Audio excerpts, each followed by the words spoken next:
too late, but that you held, brought you joined the families during the strike, and Yeah, an addendum to this air traffic controller story. What Philip Pasha was able to do was we met with the air traffic controllers nightly. They had nightly meetings.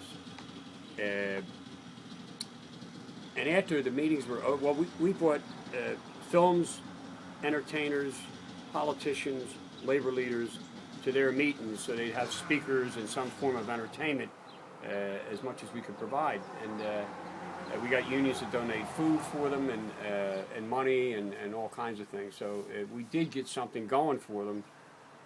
Couldn't win their strike for them. It needed the full support of labor all over the country in order to do that. And we never really got the full support.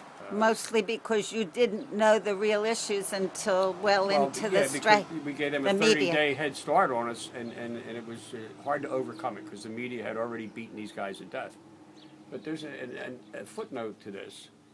When Reagan ran for president, he also told people that he was a labor leader himself. Back in the day, he was president of the Screen Actors Guild, and that's true. That's not a lie.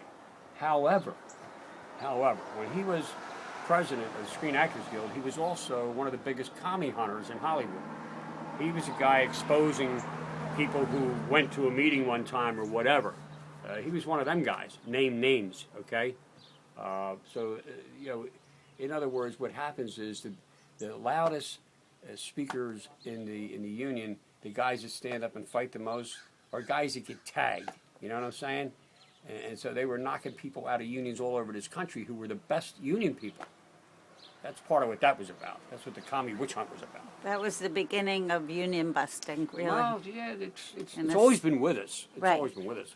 But it's in high gear now. It's right. Passing state laws that you can't bargain a contract, for Christ's sake. That's the most anti-labor stuff.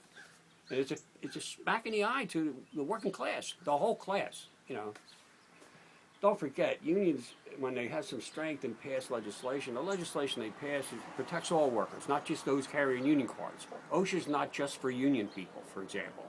Minimum wage laws aren't just for union people. 8-hour day is not. Yeah, 8-hour day, child labor laws, on and on and on. It's for everybody.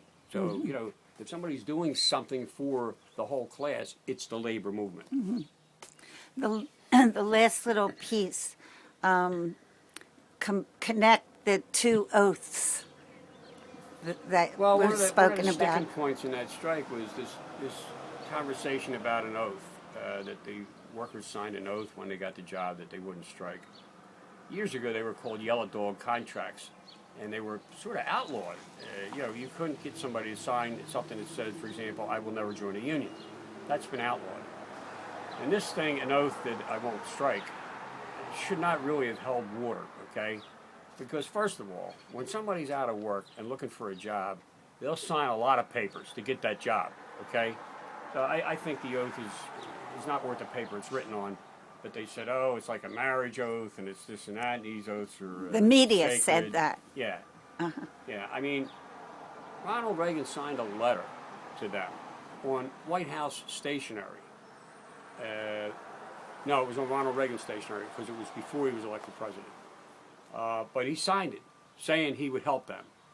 And then he... Help them related to the conditions. Right. He helped get them fired. He got them all fired, so... What about his word? What about that signature? Okay? He was looking for a job. He signed that. When they were looking for a job, they signed something. What's the difference? I don't see that much difference.